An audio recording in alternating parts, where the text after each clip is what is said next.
JW 메리어트 서울의 그랜드 볼룸은 수백 개의 크리스탈 샹들리에 아래에서 눈부시게 빛나고 있었다. 현악 사중주의 부드러운 선율이, 고급 샴페인 잔이 부딪히는 소리, 그리고 대한민국 비즈니스 엘리트들의 나직한 웃음소리와 어우러졌다. K 이노베이션의 연례자선 갈라. 그 완벽하게 조율된 권력과 부의 교향곡이었다. 그 중심에 한서진이 서 있었다. 그녀는 차분한 네이비 실크 드레스를 입고 있었는데 화려한 보석보다는 정교한 재단이 돋보이는 의상이었다. K 이노베이션의 CEO 강민혁의 아내. 사람들은 그녀를 그렇게 알고 있었다. 상냥하고 지적이며 남편의 성공을 묵묵히 내조하는 완벽한 그림자. 그녀의 입가에는 흠잡을 데 없는 미소가 걸려 있었다. 강민혁은 무대 근처에서 정계 인사들과 열정적으로 악수를 나누고 있었다. 그는 언제나처럼 카리스마가 넘쳤고 그의 쩌렁쩌렁한 목소리는 자신감으로 가득 차 있었다. 그는 자신의 성공 신화에 취해 있었고 오늘 밤의 모든 스포트라이트는 그를 위한 것이었다. 서진은 멀리서 그를 바라보며 잔을 가볍게 흔들었다. 그때 익숙한 향수 냄새와 함께 누군가 다가왔다. 서진아, 오늘 정말 여신 같다. 민혁 씨가 복도 많지. 윤채영이었다. 서진의 10년지기 절친이자 K 이노베이션의 법무팀장. 채영은 강렬한 레드 드레스를 입고 있었고 그 붉은색은 볼룸의 조명 아래 거의 도발적으로 보였다. 서진은 미소를 유지하며 돌아섰다. 채영이 너도 멋지다. 그 드레스. 너 아니면 소화하기 힘들겠어. 그녀의 목소리는 부드러웠다. 채영은 서진의 팔에 친근하게 팔짱을 끼며 웃었다. 정말 이거 민혁 씨가 해외 출장 갔을 때 골라준 거야. 안목 하나는 끝내주지 않아. 서진의 눈이 아주 미세하게 거의 알아차릴 수 없을 정도로 가늘어졌다. 프레데릭 말의 포트레이트 오브 어 레이디. 몇 주 전 민혁의 셔츠 깃에서 희미하게 남아있던 바로 그 향기였다. 그녀는 잔을 들어 샴페인 한 모금을 마셨다. 쓴맛이 느껴졌지만 표정에는 드러나지 않았다. 응, 안목 하나는 확실하지. 민혁이 그들 쪽으로 다가왔다. 그는 자연스럽게 서진의 허리에 손을 얹었지만 그의 시선은 채영의 붉은 드레스 위를 스치고 있었다. 두 미녀가 무슨 할 얘기가 그렇게 많아 그의 농담은 경박했지만 그 누구도 지적하지 않았다. 그는 승리자였고 승리자는 언제나 관대했다. 채영이 장난스럽게 민혁의 넥타이를 바로잡아주는 척했다. 그녀의 손가락이 그의 셔츠 앞서플 아주 잠깐 스치듯 만졌다. 방금 우리 서진이 칭찬하고 있었지. 오빠가 얼마나 운 좋은 남자인지 말이야.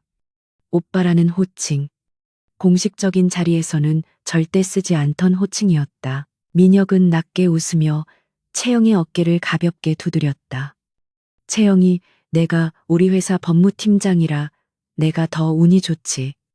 그들의 눈이 마주쳤다. 찰나의 순간이었지만 서진은 놓치지 않았다. 그것은 단순한 동료애나 우정의 눈빛이 아니었다. 확신과 공모, 그리고 은밀한 승리감으로 가득 찬 시선이었다. 서진은 이 모든 것을 완벽한 평온함 속에서 지켜보았다. 그녀의 심장은 얼음장처럼 차가웠다.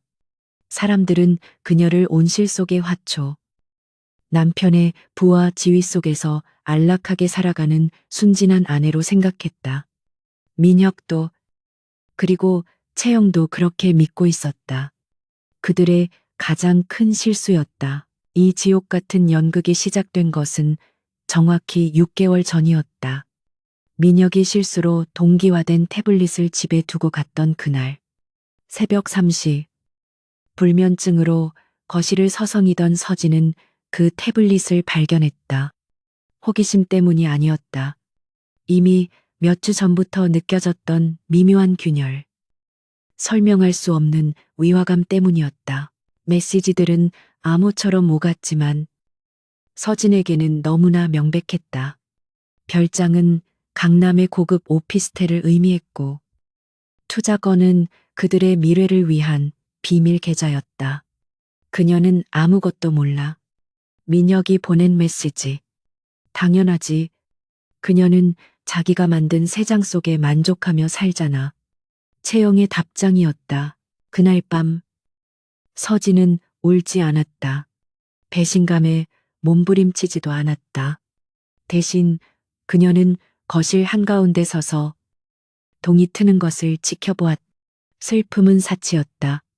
그녀가 느낀 것은 불타는 듯한 분노가 아니라 모든 것이 부서져 내린 후에 공허하고 차가운 명료함이었다. 그들은 그녀를 몰라도 너무 몰랐다. K-이노베이션은 민혁의 카리스마로 세워진 회사가 아니었다. 그것은 서진의 전략과 비전으로 세워진 회사였다. 민혁이 밖에서 투자자들을 만나고 언론의 스포트라이트를 받을 때 서진은 뒤에서 회사의 핵심 기술 아키텍처를 설계하고 재무 구조를 다졌다. 그녀는 침묵하는 파트너였다. 지난 6개월 동안 서진은 이전과 똑같이 행동했다. 민혁에게는 더없이 다정한 아내였고 채영에게는 모든 것을 터놓고 이야기하는 유일한 친구였다. 그녀는 그들의 오만함과 방심을 먹이 삼아 천천히 그리고 치밀하게 준비했다. 그들은 자신들이 사냥꾼이라고 생각했지만 실은 이미 덫안에 들어온 사냥감이었다. 오늘 밤 이 갈라 행사는 그들의 오만함이 절정에 달한 무대이자 서진에게는 마지막 데이터를 수집하는 장소였다. 민혁이 자선기금이라는 명목으로 조성한 비자금의 흐름. 그리고 채영이 법무팀장이라는 직위를 이용해 숨겨놓은 계약서상의 허점들. 서진은 이미 모든 것을 파악하고 있었다. 민혁이 연단에 올랐다.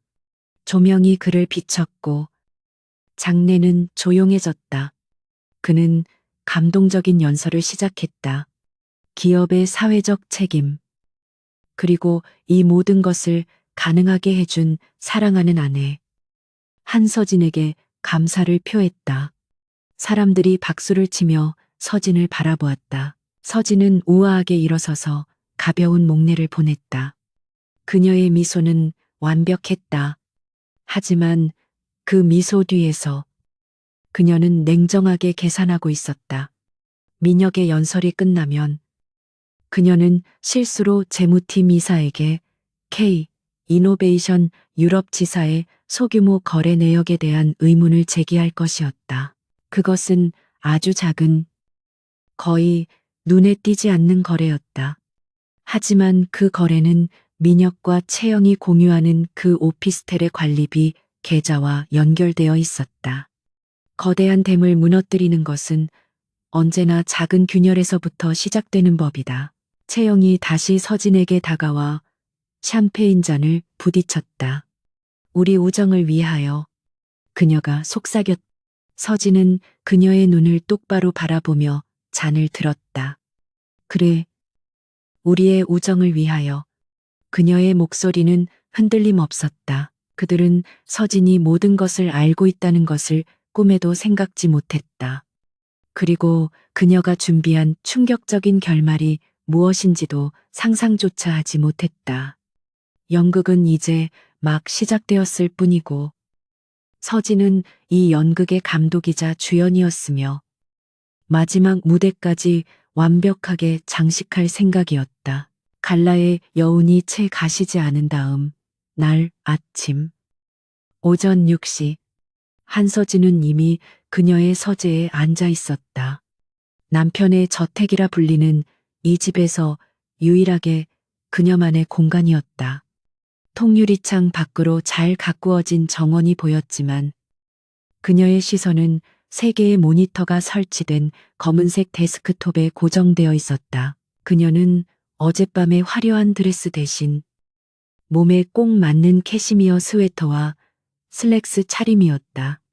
어젯밤의 상냥한 미소는 사라지고 얼음처럼 차가운 집중력만이 남아 있었다. 그녀는 K 이노베이션의 공식적인 직함은 없었지만 회사의 모든 데이터베이스에 접근할 수 있는 슈퍼 관리자 계정을 가지고 있었다. 민혁조차 잊고 있는 10년 전 그녀가 직접 설계한 백도어였다. 그녀의 손가락이 키보드 위에서 조용하지만 빠르게 움직였다. 그녀는 루틴 점검이라는 명목하에 유럽 지사의 분기별 재무 보고서를 검토하고 있었다. K-이노베이션은 상장사였고 이런 식의 감사는 그녀의 내조의 일환으로 여겨졌다.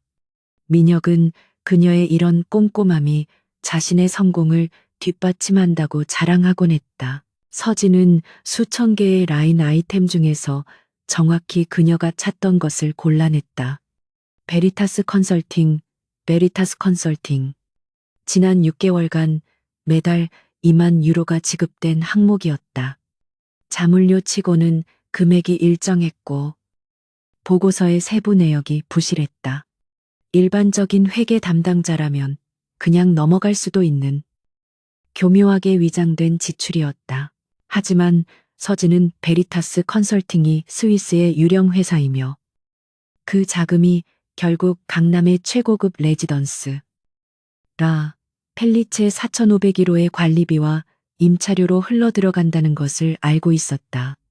윤채영이 개인적인 아지트라며 친구들에게 자랑하던 바로 그곳이었다. 서진은 잠시 눈을 감았다.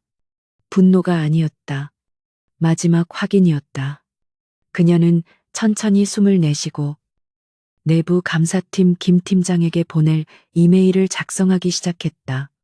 그녀는 절대 민혁이나 채영을 직접 겨냥하지 않았다. 그것은 하수나하는 짓이었다. 그녀는 시스템 자체를 이용했다. 김 팀장님, 아침 일찍 죄송합니다. 어제 갈라 행사는 성공적이었네요. 그녀는 다정한 안부 인사로 시작했다. 제가 유럽 지사 실적을 검토하던 중 베리타스 컨설팅 관련 지출 항목에서 약간의 시스템 오류로 보이는 것을 발견했습니다. 동일한 인보이스 코드가 중복 사용된 것 같은데 단순한 전산 착오일까요? 바쁘시겠지만 확인 한번 부탁드립니다. 그녀는 시스템 오류와 전산 착오라는 단어를 의도적으로 사용했다. 이것은 고발이 아니라 꼼꼼한 창업주의 아내가 발견한 사소한 실수처럼 보이게끔 했다. 그녀는 이것이 김 팀장처럼 원칙주의적이고 소심한 인물에게 어떤 파장을 일으킬지 정확히 알고 있었다. 메일을 보낸 직후 서진은 자리에서 일어나 요가 매트를 깔았다. 그녀의 복수는 뜨거운 분노가 아니라 차가운 인내심을 요구했다. 그녀가 아사나 자세를 취하며 호흡을 가다듬는 동안 K-이노베이션 본사의 감사팀 사무실은 조용한 혼란에 빠져들기 시작했다.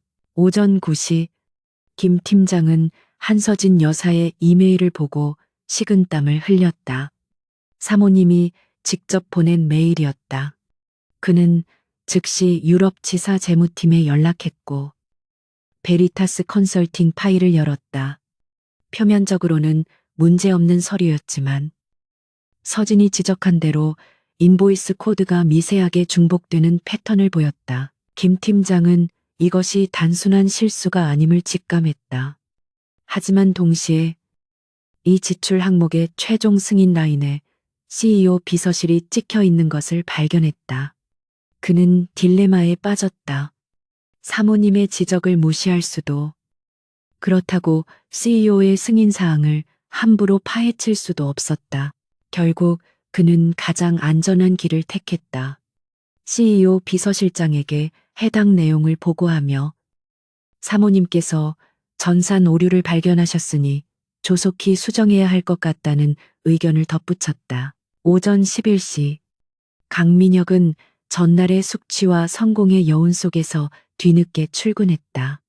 그가 막중한 회의에 들어가려던 찰나 비서실장이 다급하게 다가와 김 팀장의 보고를 전했다.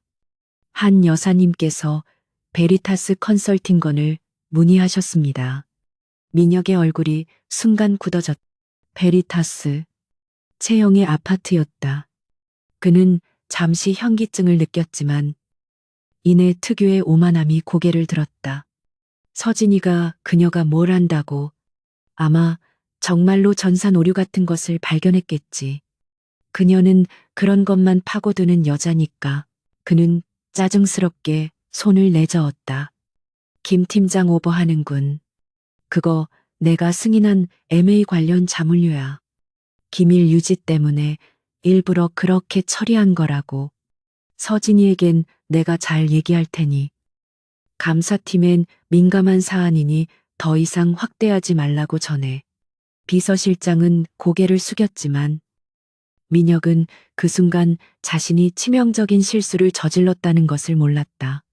그는 서진에게 직접 해명하는 대신 문제를 덮으라고 지시했다. 그리고 그는 이 사소한 일을 처리하기 위해 법무팀장인 윤채영을 호출하는 대신 재무 담당 최 이사를 불렀다. 최 이사. 베리타스 건 말이야. 감사팀에서 말이 나왔어. 민혁은 최 이사에게 상황을 대충 설명했다. 사모님이 뭔가 오해한 것 같으니 적당히 기밀 프로젝트 비용으로 처리해서 보고서 올려. 그리고 그 계좌 당분간 쓰지 마. 다른 루트로 돌려. 최 이사는 민혁의 충실한 수하였지만 그의 표정은 불안감으로 미세하게 떨렸다. CEO의 비자금을 관리하는 것은 위험한 일이었지만 사모님이 연루된 것은 차원이 다른 문제였다. 그는 마지못해 고개를 끄덕였다. 같은 시각 윤채영은 자신의 사무실에서 승리에 도취해 있었다. 어젯밤 민혁의 뜨거운 시선, 그리고 서진의 그 순진한 미소. 그녀는 모든 것을 가졌다고 생각했다. 그때 민혁으로부터 메시지가 왔다. 베리타스 건 서진이가 찔러봄. 일단 막았음. 당분간 조심. 채영의 심장이 쿵 내려앉았다. 한서진이 어떻게 그녀는 즉시 민혁에게 전화를 걸었지만 그는 회의 중이라며 받지 않았다. 불안감이 엄습했다. 그녀는 민혁의 말을 곱씹었다. 일단 막았음. 조심. 그녀는 민혁이 서진을 너무 과소평가하고 있다고 생각했다. 아니, 어쩌면 자신도 마찬가지였을까.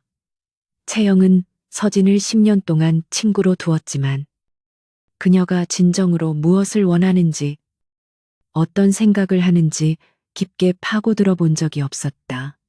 그녀는 항상 그 자리에 있는 배경 같은 존재였으니까. 오후 2시 서진은 정원에서 루이보스 차를 마시고 있었다. 그녀의 태블릿으로 김 팀장에게서 메일이 도착했다. 한 여사님, 확인 결과 해당 건은 CEO께서 직접 승인하신 기밀 프로젝트 관련 비용으로 확인되었습니다. 시스템 오류로 혼선을 드려 죄송합니다. 서진은 메일을 천천히 읽어 내려갔다. 기밀 프로젝트. 그녀는 희미하게 미소 지었다. 민혁이 반응했다. 그는 자신의 흔적을 덮기 위해 또 다른 거짓말을 만들어냈고 그 과정에서 최 이사를 공범으로 끌어들였다. 서진은 정확히 이것을 원했다. 그녀는 민혁을 잡으려던 것이 아니었다. 그녀는 그가 스스로 움직이게 만들고 싶었다. 작은 돌멩이 하나가 거대한 산사태를 일으키듯 그녀의 사소한 오류 지적은 민혁과 그의 공모자들이 스스로를 묻을 구덩이를 파게 만들었다. 그녀는 김 팀장에게 짧은 답장을 보냈다. 신속하게 확인해 주셔서 감사합니다. 김 팀장님, 역시 K 이노베이션의 감사팀은 든든하네요. 덕분에 안심이 됩니다. 김 팀장은 그 메일을 받고 안도의 한숨을 내쉬었다. 하지만 그는 몰랐다. 베리타스 컨설팅이라는 이름은 그의 머릿속에, 그리고 감사팀의 공식 기록에 CEO의 민감한 사안으로 확실하게 각인되었다는 것을. 서진은 찻잔을 내려놓았다. 첫 번째 실마리. 첫 번째 실마리는 성공적으로 던져졌다. 덫은 이제 막 작동하기 시작했다. 민혁과 채영은 자신들이 위기를 모면했다고 생각하겠지만 그들은 서진이 파놓은 더 깊은 함정 속으로 한 걸음 내디뎠을 뿐이었다.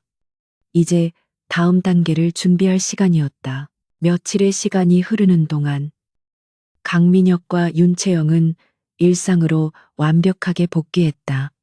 한서진이 제기했던 베리타스 컨설팅 문제는 CEO의 엄중한 기밀 프로젝트라는 이름 아래 수면 밑으로 가라앉았다. 민혁은 자신의 아내가 그저 꼼꼼한 성격 탓에 사소한 오류를 발견했을 뿐 자신의 해명에 완전히 수긍했다고 확신했다.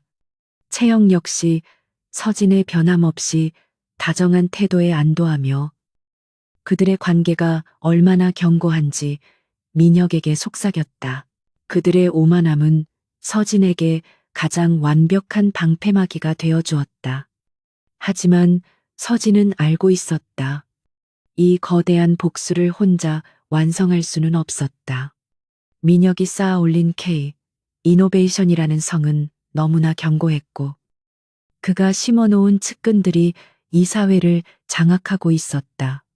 그녀에게는 내부의 조력자, 민혁의 권력을 견제하고 정당성을 부여해줄 아군이 절실히 필요했다. 그녀의 서재 모니터에는 이 사회 구성원들의 프로필이 떠 있었다. 대부분이 민혁의 화려한 언변과 카리스마에 매료되거나 그의 성공에 숟가락을 얹기 위해 모여든 인물들이었다. 하지만 그 중에서도 이질적인 존재가 하나 있었다. 박진태 이사. 60대 후반의 노신사였다. 박진태는 K 이노베이션의 단순한 이사가 아니었다. 그는 회사의 초창기, 민혁의 아이디어만 있던 시절, 그것의 가능성을 알아보고 거액을 투자한 창립 투자자 중 한 명이었다. 더 중요하게는 그는 서진의 돌아가신 아버지와 막역한 사이였다. 그는 언제나 데이터의 본질을 꿰뚫어 보던 서진의 능력을 민혁의 화려한 쇼맨십보다 높이 평가했던 유일한 어른이었다. 그는 최근 몇 년간 민혁의 독단적이고 공격적인 경영 방식에 대해 공개적으로 반대하지는 않았지만 중요한 안건마다 날카로운 질문을 던지며 제동을 걸려 노력했다. 민혁은 그런 그를 구시대의 유물이라며 껄끄러워했지만 그의 지분과 상징성 때문에 함부로 대하지 못했다. 서진은 자신의 첫 번째 동맹으로 그를 선택했다. 문제는 접근 방식이었다. 서진이 박 이사에게 공식적으로 연락하는 순간 민혁의 귀에 들어가는 것은 시간 문제였다. 그것은 경영권 다툼으로 비칠 수 있었고 서진은 아직 모든 패를 보여줄 생각이 없었다. 그녀는 가장 자연스러우면서도 가장 극적인 우연을 연출하기로 했다. 서진은 박 이사가 매주 금요일 오후 북악 스카이웨이 근처의 고풍스러운 갤러리 가회자위를 찾는다는 것을 알고 있었다. 그곳은 박 이사가 소유한 작은 문화재단이 운영하는 곳으로 그에게는 복잡한 현실에서 벗어나는 유일한 도피처였다. 그 주 금요일 서진은 운전기사를 물리고 직접 차를 몰았다. 그녀는 화려한 사모님의 모습이 아닌 단정한 회색 캐시미어 코트에 머리를 낮게 묶은 지적인 큐레이터 같은 모습이었다.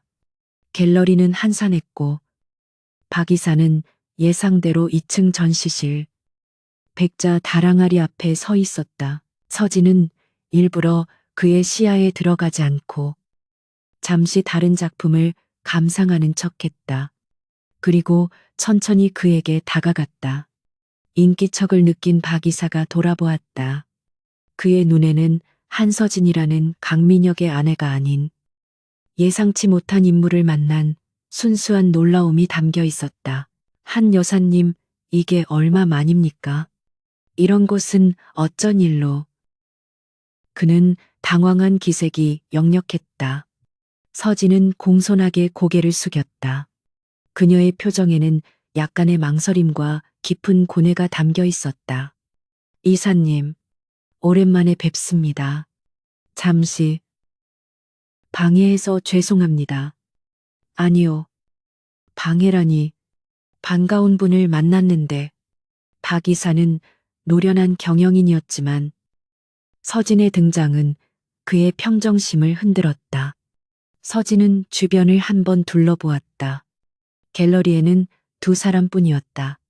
실은 이사님을 뵙고 싶었습니다. 하지만 공식적으로 찾아뵐 용기가 나지 않아 무례를 무릅쓰고 이곳으로 왔습니다. 그녀의 솔직한 고백에 박 이사의 눈빛이 변했다. 그는 서진이 단순한 안부 인사를 위해 이런 비밀스러운 만남을 연출할 사람이 아니라는 것을 알았다. 그는 2층 안쪽에 마련된 작은 다실로 그녀를 안내했다.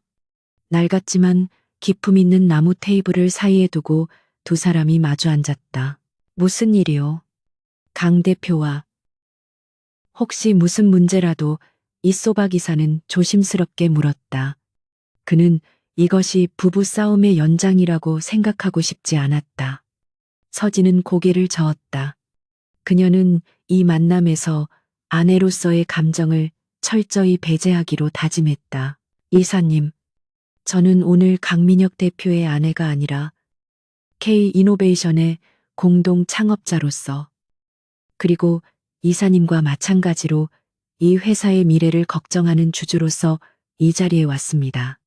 그녀가 공동 창업자라는 단어에 힘을 주어 말하자 박 이사의 자세가 고추섰다. 말씀해 보시오. 한 여사. 그의 목소리가 낮아졌다. 서진은 준비해온 태블릿을 꺼내지 않았다. 아직 증거를 제시할 때가 아니었다. 그녀는 그의 의지를 확인해야 했다. 최근 강 대표의 경영 방식에 대해 깊은 우려를 가지고 있습니다. 단순히 독단적인 것을 넘어 회사의 시스템을 사적인 용도로 이용하고 있다는 정황을 발견했습니다. 박 이사의 미간이 미세하게 좁혀졌다. 사적인 용도라니. 그게 무슨 말이오? 그는 민혁의 오만함을 경계했지만 횡령이나 배임 같은 심각한 범죄를 의심하지는 않았다. 얼마 전 제가 유럽 지사 재무보고서에서 베리타스 컨설팅이라는 의심스러운 지출 항목을 발견했습니다. 서진은 그날 있었던 일을 담담하게 설명했다. 감사팀에 문의한 것, 그리고 민혁이 그것을 기밀 프로젝트라며 급하게 덮어버린 것까지. 강 대표는 그것이 MA를 위한 기밀 자문료라고 해명했습니다. 하지만 이사님, 저는 지난 10년간 K이노베이션의 모든 MA 계약서를 검토해 왔습니다. 베리타스 컨설팅이라는 이름은 존재하지 않았고, 더 중요한 것은 서진은 잠시 말을 멈추고 박 이사의 눈을 응시했다. 그 자금이 회사의 공식적인 MA 라인이 아닌 재무팀 최 이사의 개인적인 승인을 통해 집행되었다는 사실입니다. 그리고 강 대표는 감사팀의 접근을 막았습니다. 이사님께서도 아시다시피 최 이사는 강 대표의 가장 충실한 사람이지요. 박 이사는 침묵했다. 서진의 말은 논리정연했고 그가 평소 의심하던 민혁의 불투명한 자금 운용과 정확히 일치했다. CEO가 이사회의 승인 없이 별도의 자금을 조성하고 그것이 발각될 위기에 처하자 직권을 남용해 은폐하려 한 정황이었다. 한 여사. 지금 그 말은 강 대표가 회사의 자금을 횡령하고 있다는 주장으로 들리오. 박 이사의 목소리는 무거웠다. 저는 그렇게 단정 짓지 않겠습니다. 서진은 선을 그었다. 저는 이사님께 고발을 하러 온 것이 아닙니다. 저는 두렵습니다. 만약 이것이 사실이라면 이것은 시작에 불과할 것입니다. 강 대표의 오만함이 회사를 돌이킬 수 없는 위험으로 몰아넣고 있습니다. 하지만 저는 그의 아내이기에 이 문제를 공론화할 수 없습니다. 그녀는 박 이사에게 명분을 주었다. 제가 나서는 순간 이것은 추악한 부부싸움이나 경영권 다툼으로 변질될 것입니다. 회사는 엉망이 되겠죠. 하지만 이사님은 다르십니다. 이사님은 창립 주주로서 이사회의 일원으로서 회사의 비정상적인 자금 흐름을 감시하고 바로잡을 권리와 의무가 있으십니다. 박 이사는 긴 한숨을 내쉬었다. 그는 서진의 눈에서 분노나 원망이 아닌 회사를 지키려는 차가운 결의를 보았다. 그는 자신이 왜 초창기의 민혁이 아닌 서진의 안목을 믿고 투자했었는지 다시금 깨달았다. 내가 무엇을 하면 되겠소?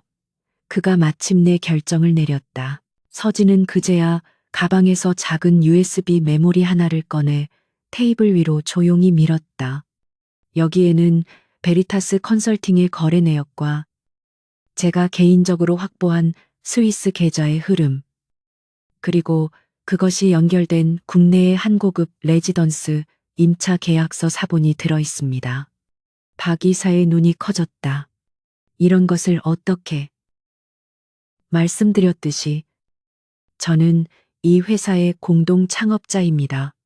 그리고 10년 전 이 회사의 재무 시스템을 설계한 사람이기도 합니다. 서진의 목소리는 차분했다. 이사님, 저는 이사님께서 이 문제를 즉각 이사회에 상정해 주시길 바라는 것이 아닙니다. 그것은 민혁을 자극할 뿐입니다. 그럼 이사님의 권한으로 K 이노베이션의 모든 자회사와 해외 지사에 대한 비공식적인 특별 감사를 진행해 주십시오. 베리타스 건은 빙산의 일각일 뿐입니다. 강 대표가 얼마나 많은 구멍을 만들어 놓았는지, 회사의 재무 건전성이 얼마나 심각하게 훼손되었는지 이사님의 눈으로 직접 확인해 주십시오.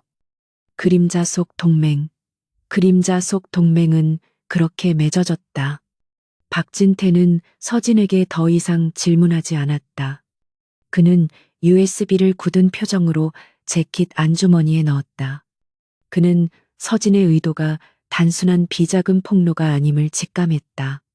이것은 회사의 근간을 바로잡기 위한 거대한 수술의 시작이었다. 알겠소. 한 여사의 그 우려가 사실이 아니길 바라겠소. 하지만 만약 사실이라면 나 역시 K이노베이션을 이렇게 무너지게 내버려 두진 않을 거요. 박 이사가 자리에서 일어났다. 감사합니다. 이사님. 서진도 함께 일어섰다. 그녀가 갤러리를 나설 때 박 이사가 나직하게 말했다. 한 여사, 오늘 우리는 만난 적 없는 거요. 그리고 앞으로도 내 조사가 끝날 때까지는 네, 알고 있습니다. 이사님, 서진은 옅은 미소를 띠며 갤러리를 나섰다. 차가운 겨울바람이 그녀의 뺨을 스쳤지만 그녀의 걸음은 그 어느 때보다 단단했다. 박진태라는 가장 강력한 창이 민혁의 가장 취약한 방패를 향해 날아가기 시작했다. 한서진의 베리타스 컨설팅 문의는 강민혁과 윤채영에게 서로 다른 방식으로 흡수되었다. 강민혁은 자신의 빠른 대처와 기밀 프로젝트라는 명분에 아내가 완벽히 수긍했다고 믿었다. 그는 한서진을 자신이 통제할 수 있는 똑똑하지만 순진한 아내로 규정지었다. 그에게 이 사건은 아내의 의심이 아니라 자신의 권력을 재확인하는 작은 해프닝에 불과했다. 하지만 윤채영은 달랐다. 그녀는 여자였고 더 중요하게는 한서진의 가장 가까운 친구였다. 그녀는 서진이 지난 10년간 보여준 모습이 전부가 아닐 수도 있다는 아주 희미한 본능적인 불안감을 느꼈다. 서진은 단 한 번도 민혁의 일에 오류를 지적한 적이 없었다. 그녀의 침묵은 언제나 완벽한 내조의 형태였지. 이런 식의 날카로운 질문이 아니었다. 그 불안감은 채영의 내면에 잠재해 있던 탐욕을 더욱 강력하게 자극했다. 그녀는 강민혁의 법무팀장이자 비밀스러운 연인이었지만 법적으로 그녀는 아무것도 아니었다. 라 펠리체 4,500일호는 법인 명의의 리스였고 그녀가 받는 선물들은 모두 민혁의 선의에 달려 있었다. 만약 서진이 정말 무언가를 눈치채고 반격한다면 그날 밤 채영은 라펠리체에서 민혁을 기다렸다. 그녀는 평소의 도발적인 레드드레스 대신 차분한 실크 가운을 입고 있었다. 민혁 씨. 그녀는 민혁이 와인잔을 들자 그의 품에 안기며 속삭였다. 나 요즘 좀 무서워. 민혁은 그녀의 머리카락에 입을 맞추며 낮게 웃었다. 뭐가 무서워? 그 베리타스건 다 끝났어. 서진이도 완벽하게 이해했어. 아니, 서진 언니 말이야. 채영은 그의 품에서 벗어나 그의 눈을 똑바로 바라보았다. 언니는 우리가 생각하는 것보다 훨씬 더 깊은 사람일지도 몰라. 그리고 우리는 너무 아니래. 민혁 씨가 이룬 모든 것에 내 자리는 어디에 있지? 그냥 밤에 만나는 여자. 민혁의 표정이 약간 굳어졌다. 그는 이런 식의 감정적인 대화를 싫어했다. 채영아, 지금 우리가 가진 것만으로도 부족해. 채영이 그의 말을 잘랐다. 그녀의 목소리는 절박함으로 떨렸다. 나는 민혁 씨가 이혼하길 바라지 않아. 하지만 최소한 나를 위한 보험은 있어야겠어. 서진 언니가 아무리 순진해도 그녀는 K 이노베이션 주식의 20%를 가진 이대 주주야. 그녀가 마음먹고 민혁 씨를 공격하면 나 같은 건 그냥 버려질 거야. 그녀의 말은 민혁의 아픈 곳을 정확히 찔렀다. 서진의 지분. 그것은 민혁이 회사를 완벽하게 장악하는 데 있어 유일한 걸림돌이었다. 그는 서진이 자신을 배신할 리 없다고 믿었지만 권력의 속성을 아는 그는 채영의 말이 아주 틀린 것은 아니라고 생각했다. 채영은 그가 흔들리는 것을 보고 결정타를 날렸다. 우리가 우리만의 것을 만들어야 해. K 이노베이션이 아니라 아무도 모르는 완벽하게 우리 둘만의 것. 아주 큰 거. 그들의 탐욕이라는 덫은 그렇게 설계되기 시작했다. 그들은 단순한 비자금 조성을 넘어 회사의 자산을 합법적으로 빼돌릴 거대한 계획을 세웠다. 목표는 마카오에 상장될 예정인 신규 카지노 리조트 개발 프로젝트였다. K 이노베이션의 AI 보안 시스템을 해당 리조트에 독점 공급한다는 명분이었다. 이 프로젝트는 표면적으로 완벽했다. 신성장 동력 확보, 해외 시장 진출. 하지만 그 실체는 거대한 자금 세탁 계획이었다.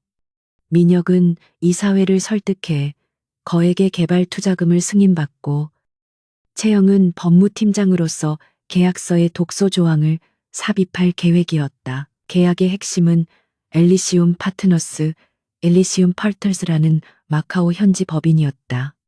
이사회에는 이들이 현지 유력 정계와 연결된 파트너사로 보고될 것이었다.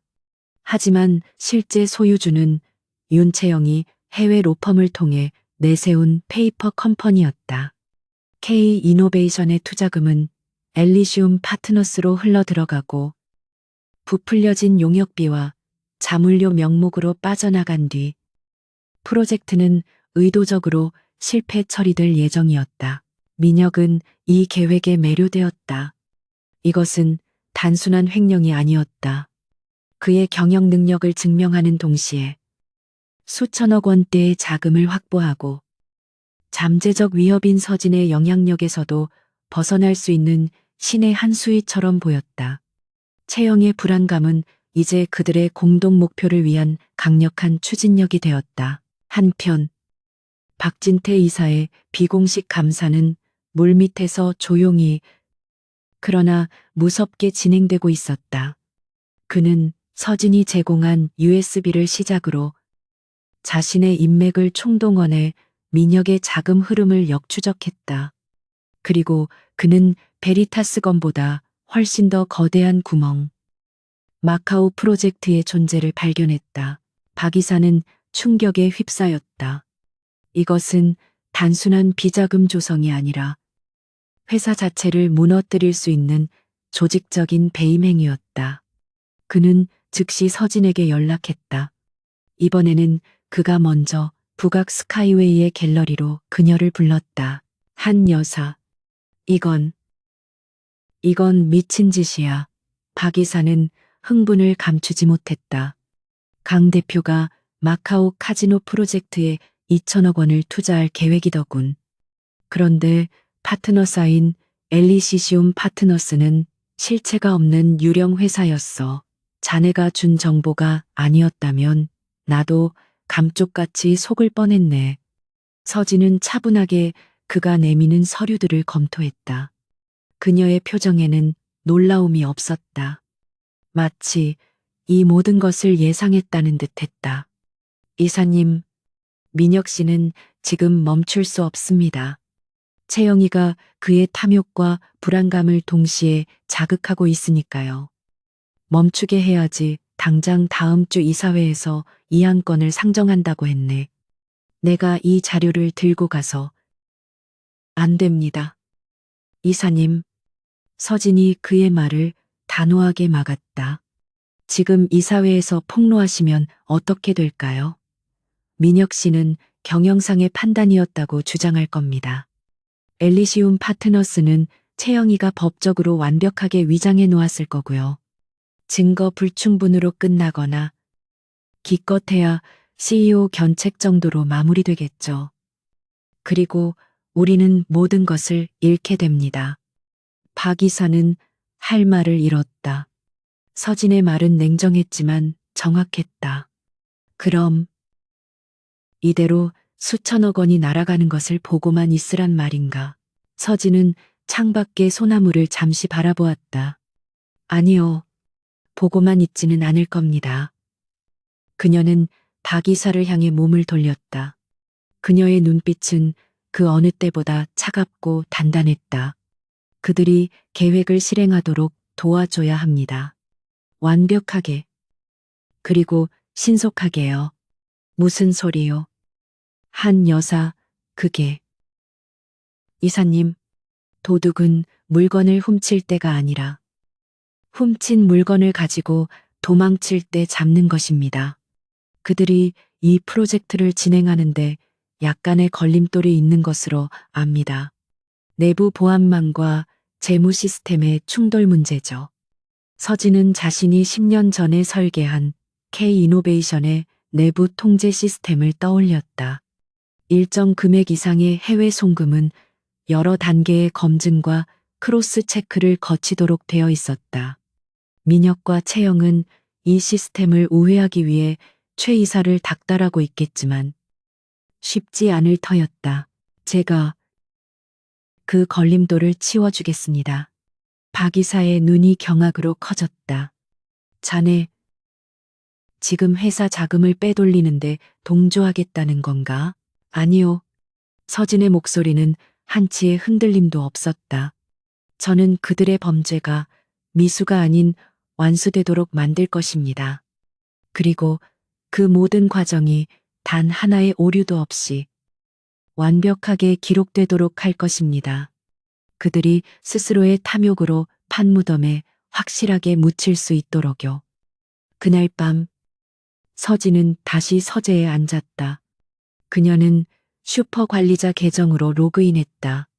재무팀과 보안팀이 민혁의 지시로 마카오 송금을 위한 특별 경로를 개설하려 애쓰는 로그 기록이 보였다.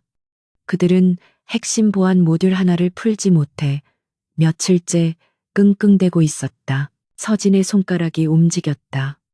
그녀는 시스템 정기 업데이트라는 명목으로 패치 파일을 실행시켰다. 그녀가 실행한 코드는 민혁과 최 이사가 그토록 원하던 특별 경로를 열어주는 것이었다. 하지만 동시에 그 경로를 통해 오가는 모든 데이터 패킷을 미러링하여 그녀의 개인 서버로 전송하는 스니핑 프로그램을 심었다. 다음 날 아침, 최 이사는 기적처럼 시스템이 뚫린 것에 환호하며 민혁에게 보고했다. 민혁은 채영을 끌어안고 승리를 자축했다. 그들은 자신들의 능력이 마침내 회사의 낡은 시스템을 이겼다고 생각했다. 그들은 서진이라는 변수를 완전히 잊었다. 며칠 뒤 긴급 이사회가 소집되었고 강민혁의 열정적인 프레젠테이션 끝에 마카오 프로젝트는 압도적인 찬성으로 통과되었다. 박진태 이사조차 미래 성장 동력 확보라는 데에 동의하며 마지못해 찬성표를 던졌다. 그리고 그 주 금요일 오후 K 이노베이션의 자금 2천억 원 중 첫 번째 집행분인 500억 원이 엘리시움 파트너스의 마카오 계좌로 송금되었다. 서진은 자신의 모니터에 찍힌 송금 완료 메시지를 바라보았다. 디지털 로그, IP 주소, 송금 승인 라인, 그리고 그 돈이 채영의 페이퍼 컴퍼니로 흘러들어가는 완벽한 증거가 실시간으로 그녀의 서버에 쌓이고 있었다. 그녀는 박 이사에게 짧은 메시지를 보냈다. 덫은 놓였습니다. 이제 폭풍을 준비할 시간입니다. 마카오의 밤은 네온 불빛으로 강물처럼 흐르고 있었다. 갤럭시 마카오의 최상층 펜트하우스, 스위트. 강민혁과 윤채영은 도시의 야경을 발 아래 두고 샴페인 잔을 부딪혔다. 우리의 새로운 시작을 위하여. 민혁의 목소리는 승리감으로 젖어 있었다. 500억 원의 1차 송금이 엘리시움 파트너스 계좌에 성공적으로 안착했다. 모든 것이 완벽했다. 윤채영은 그의 품에 파고들며 그의 입술에 입을 맞췄다. 이제 정말 우리 것이 생겼어. 민혁 씨. 그녀의 목소리는 흥분으로 떨렸다. 한서진이라는 답답한 그림자에서 벗어나 그들만의 제국을 건설할 초석이 마련된 순간이었다. 그들은 자신들의 영리함과 대담함에 취해 있었다. K 이노베이션이라는 낡은 껍데기는 이제 그들의 현금 인출기에 불과했다. 민혁은 채영의 허리를 감싸 안았다. 이건 시작일 뿐이야. 채영아, 나머지 1,500억 원도 곧 넘어올 거야. 서진이는 아마 지금쯤 정원에서 차나 마시고 있겠지. 그는 아내를 조롱하며 크게 웃었다. 그에게 한서진은 자신이 만든 울타리 안에서 만족하는 예측 가능한 존재일 뿐이었다. 베리타스 건은 그녀의 마지막 발악. 그 이상도 이하도 아니었다. 그들은 자신들의 성공을 위해 마지막 서류 작업을 마무리했다. 엘리시움 파트너스와의 독점 공급 계약서. 윤채영이 법무팀장으로서 직접 검토하고 서명한 K 이노베이션에게는 치명적인 독소 조항으로 가득 찬 서류였다. 강민혁은 망설임 없이 대표이사 직인을 찍었다. 이제 모든 것은 돌이킬 수 없었다. 같은 시각 서울 한서진은 빗속에 잠긴 삼청동의 한적한 찻집에 앉아 있었다. 그녀의 앞에는 날카로운 눈빛의 중년 남자가 앉아 있었다.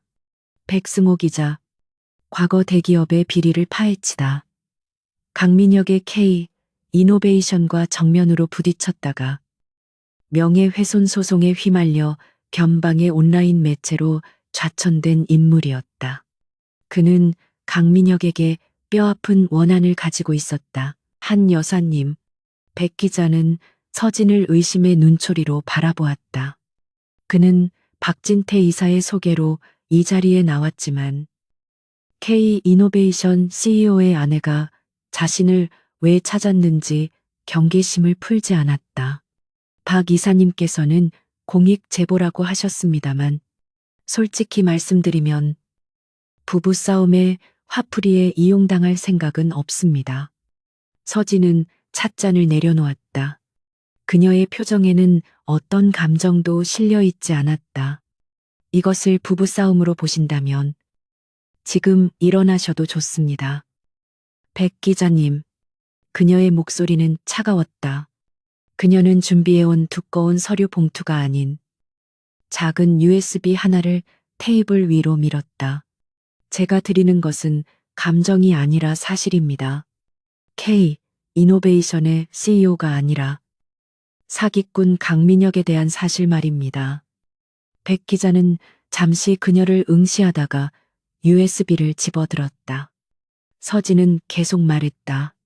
저는 백 기자님이 강 대표에게 개인적인 감정이 있다는 것을 압니다. 하지만 저는 기자님의 복수심을 이용하려는 것이 아닙니다. 저는 기자님의 능력이 필요합니다. 이 정보를 공론화시켜 K이노베이션의 주주들과 투자자들에게 경고를 날릴 수 있는 능력 말입니다. 그녀는 백 기자에게 남편의 불륜을 고발하지 않았다.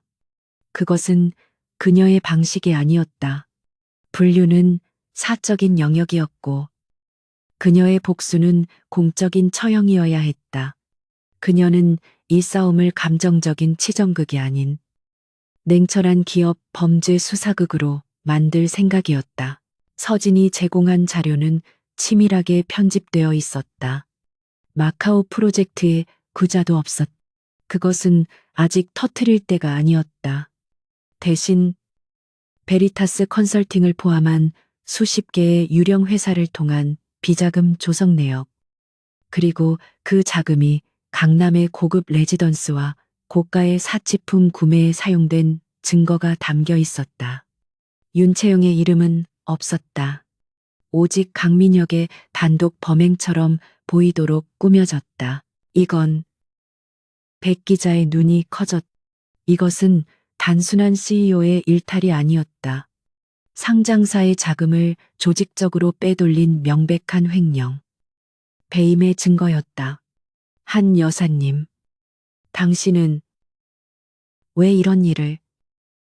그는 말을 잇지 못했다. 서진은 창밖의 비를 바라보며 나직하게 말했다. 저는 제 것을 지키려는 것뿐입니다. 백 기자님은 잃어버린 명예를 되찾으시고요. 서진은 백 기자에게 한 가지 조건을 더 걸었다. 기사는 반드시 강민혁과 윤채영이 마카오에서 독점 계약을 체결하는 바로 그 시점에 터뜨려 달라는 것이었다. 그들이 가장 승리에 도취해 있을 때, 가장 높은 곳에서 가장 깊은 나락으로 떨어뜨리기 위함이었다. 폭풍의 서막은 그로부터 정확히 48시간 뒤에 열렸다. 강민혁과 윤채영이 마카오에서 축배를 들고 있던 바로 그 순간 백승호 기자가 속한 작은 온라인 매체 코리아 포커스의 단독 헤드라인이 터져 나왔다. 단독 K 이노베이션 강민혁 CEO 스위스 유령 회사 통해 수백억 비자금 조성. 도덕적 해이 충격. 기사는 폭발적인 파급력으로 퍼져나갔다. 코리아 포커스는 작은 매체였지만 그들이 제시한 증거는 너무나 구체적이고 명백했다.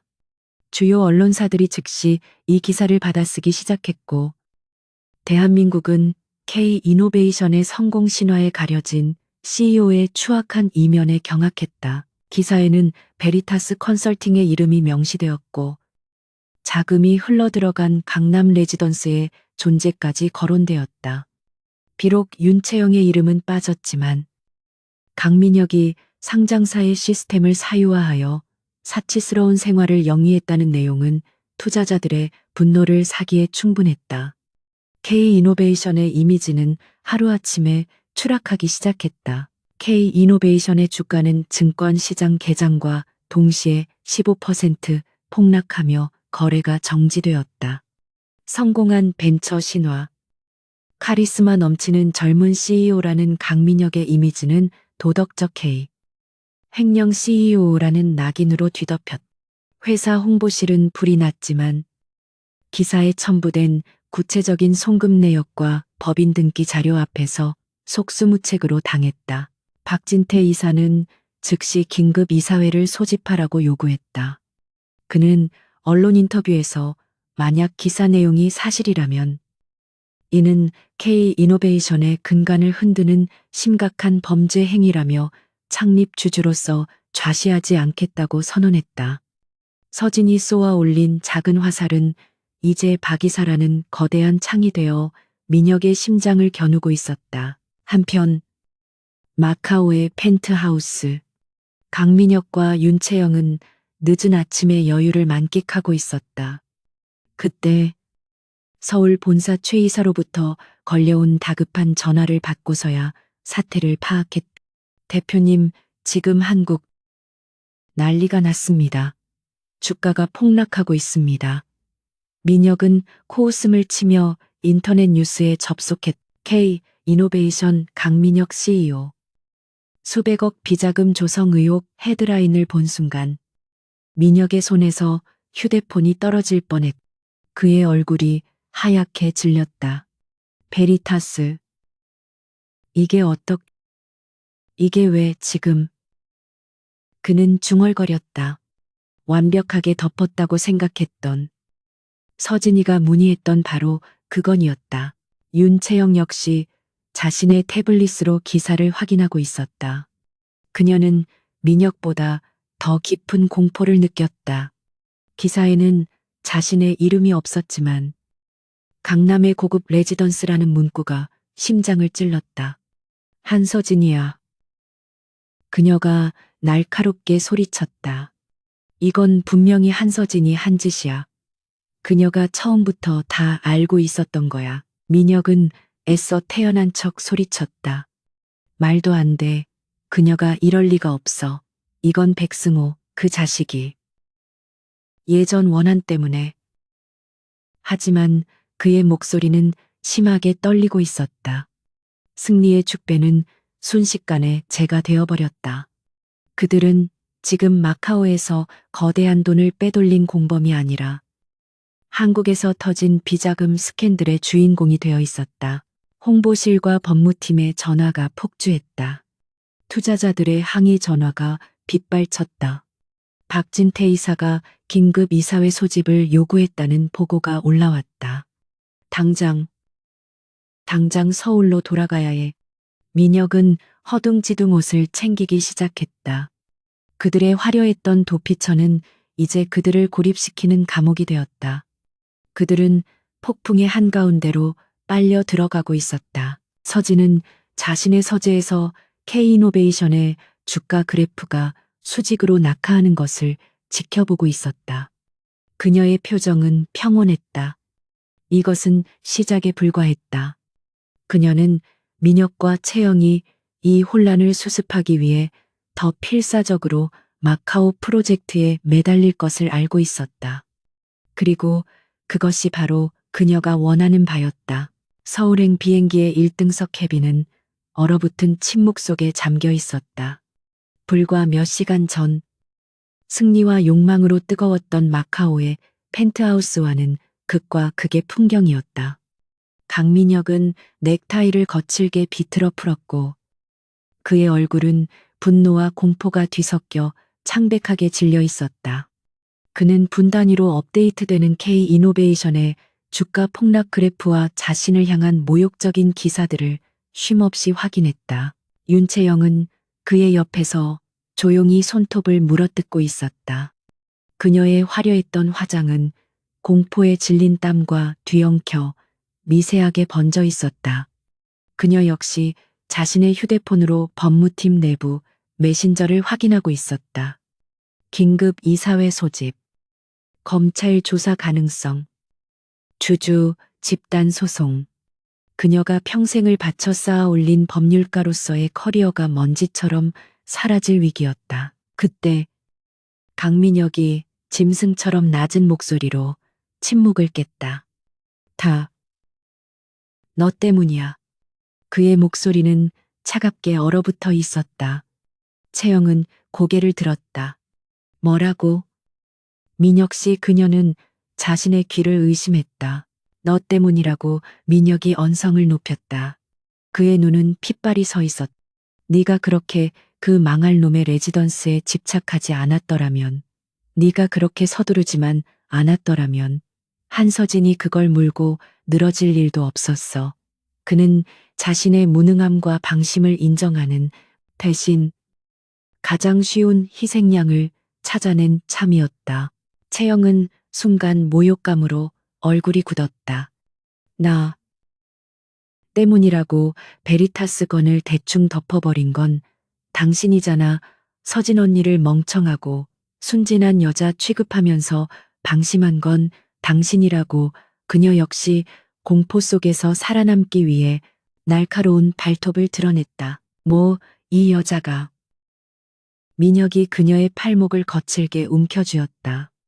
네가 그 돈에 눈이 멀어서 내 옆구리를 찔러대지만 않았어도 이 사달은 안 났어. 내 그 끝없는 탐욕이 모든 걸 망쳤다고. 탐욕. 채영은 어이없다는 듯 웃음을 터뜨렸다. 그녀는 그의 손을 뿌리쳤다. 그 탐욕을 부추기고 즐긴 건 누구였는데. 우리 둘만의 제국. 웃기지 마.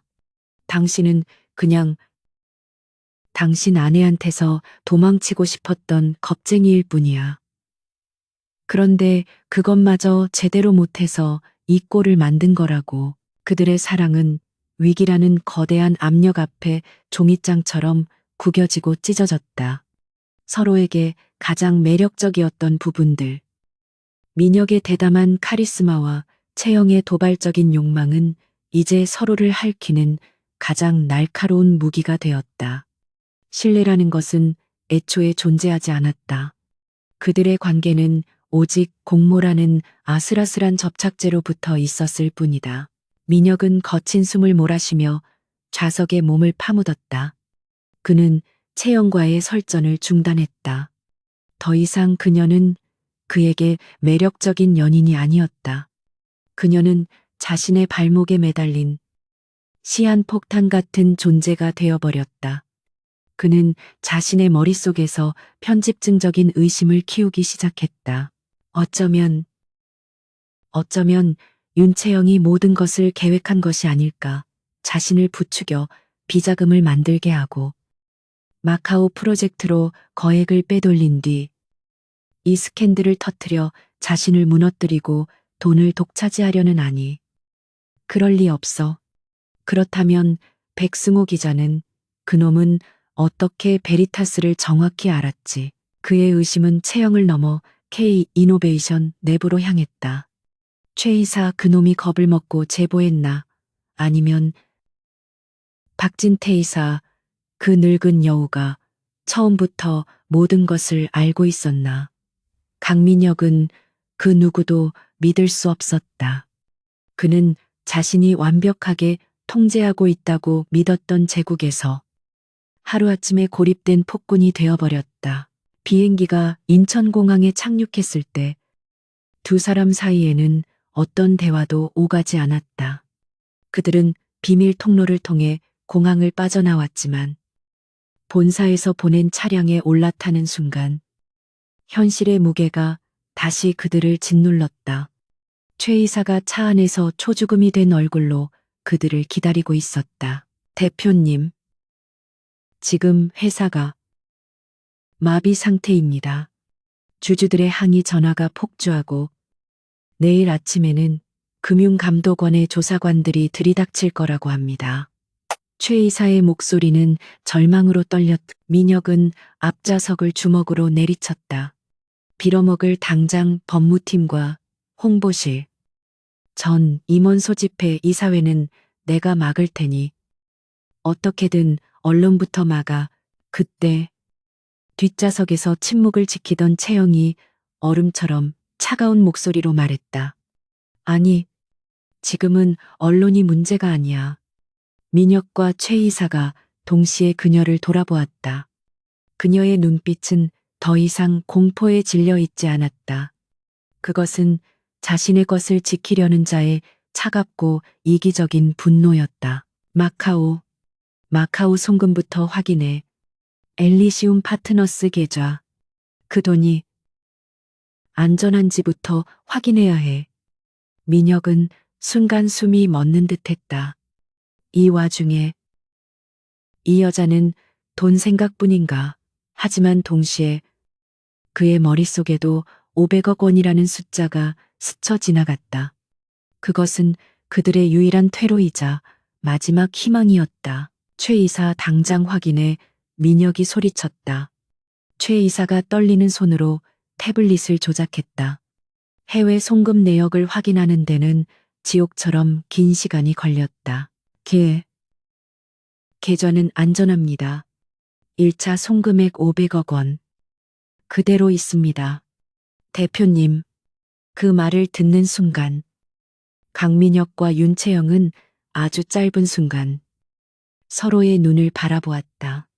그들의 신뢰는 완전히 깨졌지만 그 돈에 대한 탐욕은 그들을 다시 묶어주는 유일한 끈이었다. 그들은 서로를 불신했지만 동시에 그 돈을 지키기 위해서는 서로가 필요하다는 것을 본능적으로 깨달았다. 하지만 그 유대감은 찰나에 불과했다. K 이노베이션 본사 로비에 도착했을 때 민혁은 차에서 내리며 채영에게 말했다. 일단 자네는 오늘부로 직무 정지야. 뭐라고 채영의 얼굴이 다시 하얗게 질렸다. 기사에 거론된 레지던스가 자네 것이라는 소문이 돌기 시작했어. 법무팀장이 CEO의 비자금 스캔들에 연루되었다는 건 회사를 2번 죽이는 SOR 일이라고. 민혁은 냉정하게 그녀를 잘라냈다. 이건 회사를 위한 결정이야. 일단 꼬리 자르기라도 해야 나도 수습을 할 수 있어. 그러니 당분간 집에 가 있어. 내가 연락할 때까지. 그는 채영이 반박할 기회도 주지 않고 최 이사를 데리고 엘리베이터로 향했다. 윤채영은 텅 빈 로비 한가운데 홀로 남겨졌다. 강민혁은 그녀를 방패막이로 삼아 위기를 탈출하려 하고 있었다. 그녀의 눈에서 뜨거운 눈물이 아닌 차가운 분노가 끓어올랐다. 나를 버린다고. 강민혁, 당신은 잘못 생각했어. 내가 순순히 당해줄 줄 알아. 그녀는 휴대폰을 꺼내 누군가에게 짧은 메시지를 보냈다. 플랜 B, 지금부터 시작한다. K 이노베이션 본사 45층 CEO 집무실은 거대한 폭풍의 눈이 되었다. 강민혁은 붉게 충혈된 눈으로 통유리창 너머에 서울 시내를 노려보았다. 베리타스 스캔들이 터진 지 24시간. K 이노베이션의 주가는 30%가 폭락하며 시가총액 수조 원이 증발했다. 복도에는 임원들의 다급한 발소리와 전화벨 소리가 끊이지 않았다. 그는 윤채영을 직무정지라는 이름으로 쫓아낸 것이 신의 한 수였다고 스스로를 위안했다. 모든 비난의 화살을 그녀에게 돌릴 완벽한 꼴이었다. 그는 지금부터 열릴 긴급 이사회를 완벽하게 통제할 수 있다고 믿었다. 이사회 멤버 대부분은 그가 직접 뽑은 사람들이었고, 이런 위기 상황일수록 강력한 리더십, 즉 자신에게 의지할 것이라 확신했다. 그는 이사들을 상대로 할 연설을 머릿속으로 수십 번 되뇌었다. 유감스럽다. 도덕적 해이, 개인의 일탈, 그리고 강력한 내부 개혁.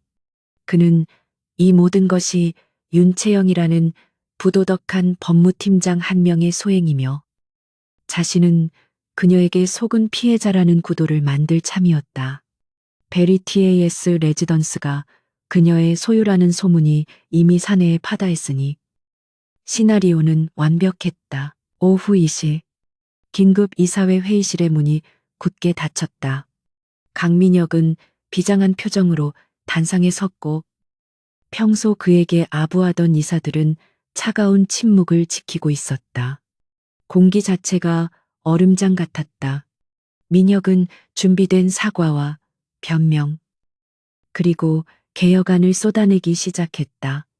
그는 이 위기를 수습할 사람은 자신뿐임을 역설했다. 그때였다. 민혁의 연설이 절정에 달했을 때 가장 구석자리에 앉아있던 박진태 이사가 조용히 손을 들었다. 모든 시선이 그에게로 향했다. 박 이사는 자리에서 천천히 일어섰다. 그의 목소리는 낮았지만 회의실 전체를 울렸다. 강 대표, 지금 그 변명이 주주들에게 통할 거라 생각하십니까? 강민혁의 얼굴이 굳어졌다. 박 이사님, 지금 제 해명을 변명이라 하셨습니까? 그렇소. 박 이사는 한치의 물러섬도 없었다. 주가는 폭락했고 투자자들은 우리를 사기꾼 집단으로 몰고 있어. 금융감독원의 조사가 코앞이고 주주들의 집단 소송이 줄을 잇고 있어. 이 와중에 CEO의 내부 개혁이라는 말을 누가 믿겠습니까?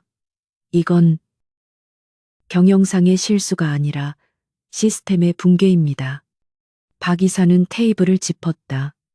따라서 저는 이 자리에서 공식적으로 제안합니다. K-이노베이션의 모든 경영 활동에 대한 즉각적이고 전면적인 제3자 외부 회계 감사를 실시해야 합니다. 비상감사, 비상감사. 그 단어가 나오는 순간 회의실의 공기는 얼어붙었다. 강민혁은 숨이 멎는 듯 했다. 외부 감사, 그것은 자신의 모든 것을 발가벗기는 사형 선고나 다름없었다. 마카오 프로젝트, 엘리시움 파트너스, 그리고 아직 송금되지 않은 1,500억 원. 그 모든 것이 드러날 터였다. 그는 즉각 반발했다. 외부 감사라니요. 지금 이 혼란스러운 시기에 회사를 마비시킬 작정입니까? 그건 적대적 MA 세력에게 회사를 통째로 넘기자는 말과 같습니다. 언론에 더 큰 먹잇감만 던져줄 뿐입니다. 강력한 내부 감사로도 충분합니다. 강 대표가 지휘하는 내부 감사 말입니까? 박 이사가 차갑게 받아쳤다. 그것이 바로 우리 투자자들이 가장 두려워하는 것입니다.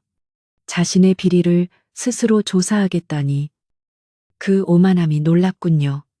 그는 다른 이사들을 둘러보며 목소리를 높였다.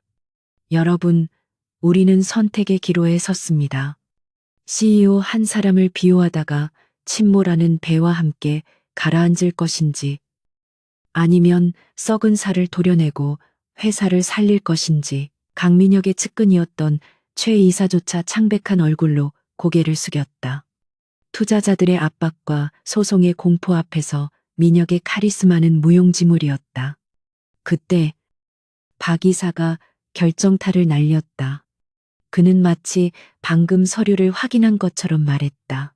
그리고 방금 전 본인의 의사를 법무법인을 통해 전달해 오셨습니다.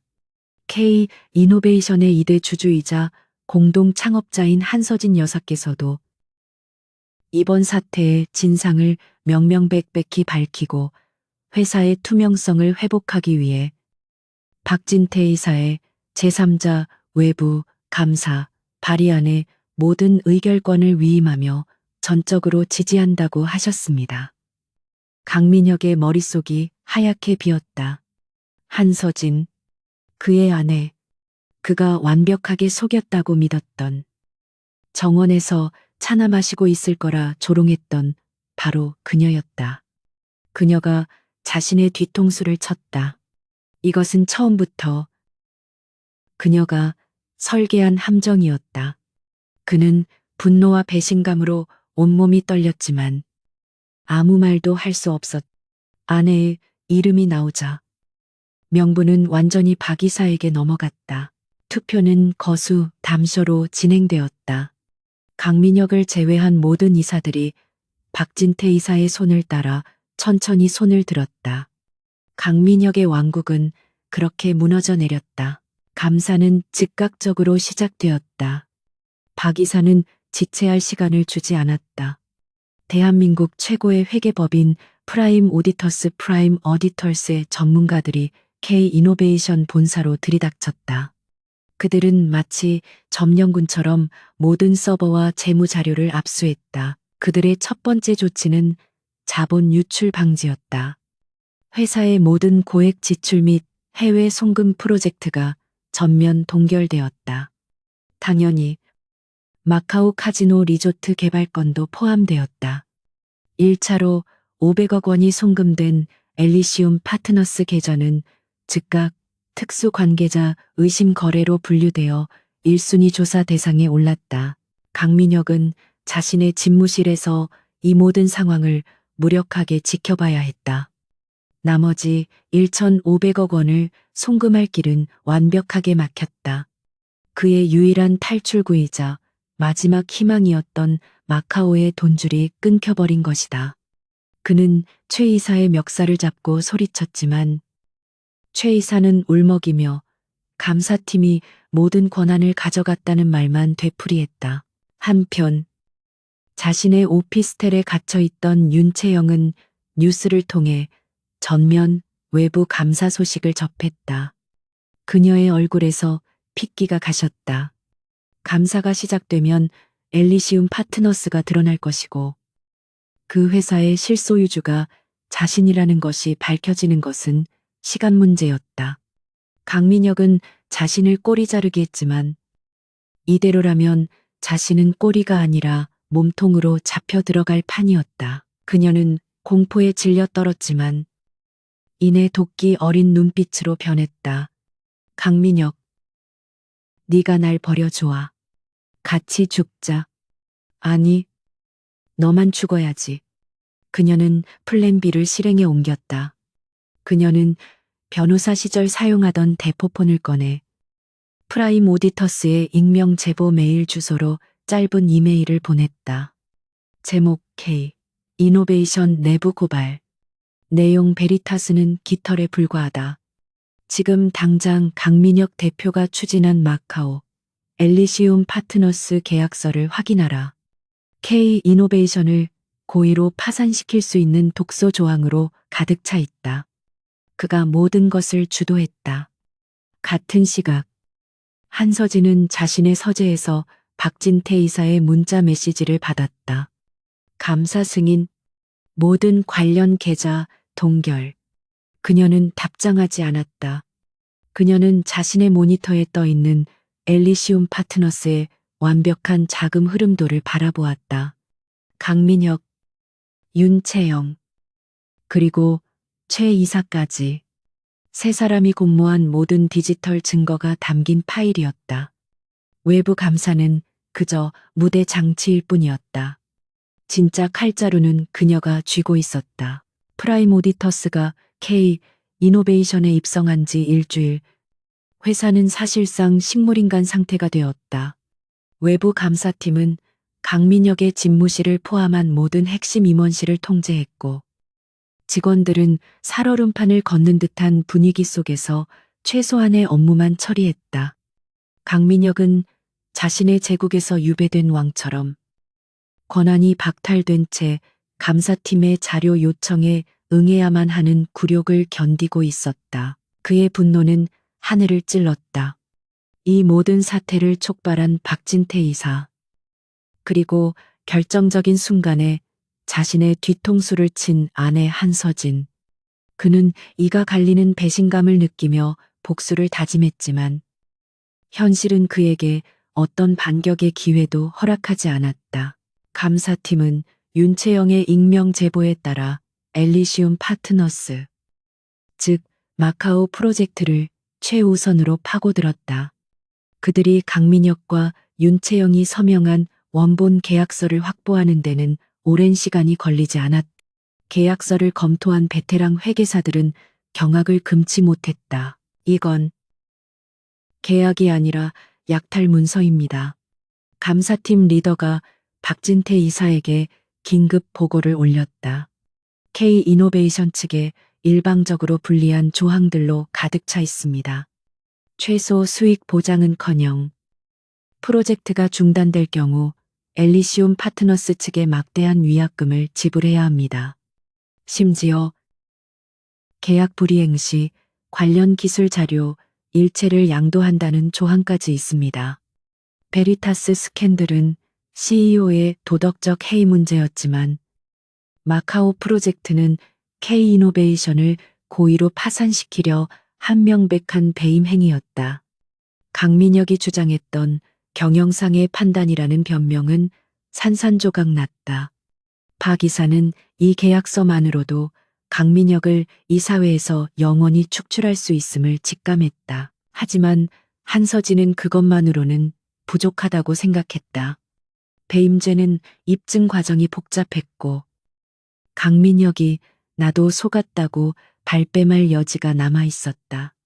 그녀는 강민혁과 윤채영이 다시는 재기할 수 없도록 그들의 숨통을 확실하게 끊어놓을 결정적 증거가 필요했다. 그리고 그 증거는 그녀의 손에 이미 쥐어져 있었다. 그녀는 박 이사에게 연락했다. 이번에는 갤러리가 아닌 박 이사가 개인적으로 운영하는 법무법인의 비밀 상담실이었다. 굳은 얼굴로 서류를 검토하던 박 이사 앞에 서진은 또 하나의 USB를 꺼내 놓았다. 이사님, 감사팀이 발견한 계약서는 껍데기에 불과합니다. 무슨 소리요? 한 여사, 이 계약서만으로도 강 대표는 끝났소. 박 이사가 의아한 듯 물었다. 아니요. 서진은 고개를 저었다. 강 대표는 끝까지 발버둥 칠 겁니다. 윤채영이 모든 것을 뒤집었을 수도 있죠. 그들은 돈을 횡령하려 한 것입니다. 하지만 제가 지금부터 보여드릴 것은 돈이 아니라 K이노베이션의 영혼을 팔아넘기려 한 증거입니다. 서진은 USB를 모니터에 연결했다. 화면에는 복잡한 소스 코드와 접근 로그 기록이 나타났다. 이사님께서도 아시는 프로젝트 프로메테우스입니다. K이노베이션의 핵심 AI 보안 알고리즘이죠. 박 이사의 눈이 커졌다. 프로메테우스는 10년 전 서진이 직접 기초 코드를 설계하고 회사를 지금의 자리에 있게 한 1급 기밀이자 핵심 자산이었다. 강 대표와 윤채영이 마카오 프로젝트를 통해 빼돌리려 한 것은 2천억 원의 현금이 전부가 아니었습니다. 그들은 K이노베이션의 시스템을 마카오 카지노에 독점 공급한다는 명목으로 이 프로메테우스의 원본 소스 코드를 엘리시움 파트너스로 이전하려 했습니다. 서진이 화면을 넘겼다. 지난 몇 주간 강민혁의 IP로 프로메테우스 서버에 무단 접근을 시도하고 핵심 모듈을 패키징하려 했던 로그 기록이 고스란히 남아 있었다. 서진이 특별 경로를 열어줄 때 심어둔 스니핑 프로그램이 이 모든 것을 기록한 것이다. 계약서의 기술 자료, 일체 양도 조항이 바로 이것이었습니다. 그들은 2천억 원을 투자금 명목으로 빼돌리고 회사가 위기에 처하면 고의로 계약을 파기한 뒤 K이노베이션의 가장 비싼 자산을 자신들의 유령 회사로 넘길 계획이었던 겁니다. 박 이사는 할 말을 잃었다. 이것은 횡령이나 배임을 넘어선 회사를 뿌리째 뽑아버리려는 반역이었다. 이것이 공개되는 순간 강민혁은 업계에서 영원히 매장될 터였다. 한 여사. 박 이사의 목소리가 떨렸다. 이걸 언제부터? 6개월 전. 그들의 문자를 처음 본 순간부터 예상했습니다. 서진은 차갑게 말했다. 하지만 이제 제 역할은 여기까지입니다. 그녀는 가방에서 마지막 서류 봉투를 꺼냈다. 그 안에는 베리타스 컨설팅과 엘리시움 파트너스를 연결하는 완벽한 자금 흐름도, 강민혁과 윤채영이 주고받은 모든 대화 기록, 그리고 프로메테우스 소스 코드 유출 시도에 대한 기술 분석 보고서가 담겨 있었다. 이건 무엇이요? 이사님께 드리는 것이 아닙니다. 서진은 자리에서 일어났다. 지금 이 시각, 이 자료의 사본은 금융감독원, 국세청, 그리고 서울중앙지검 반부패수사부에 동시에 접수되었습니다. 박 이사는 숨이 멎는 듯했다. 그는 서진을 바라보았다.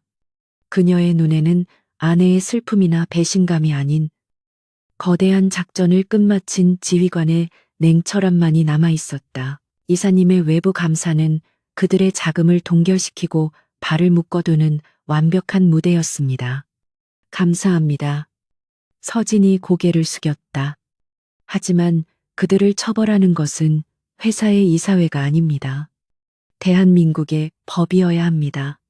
저는 강 대표가 이사회와의 협상을 통해 명예롭게 퇴진하거나 황금 낙하산을 챙겨 떠날 그 어떤 여지도 주고 싶지 않았습니다.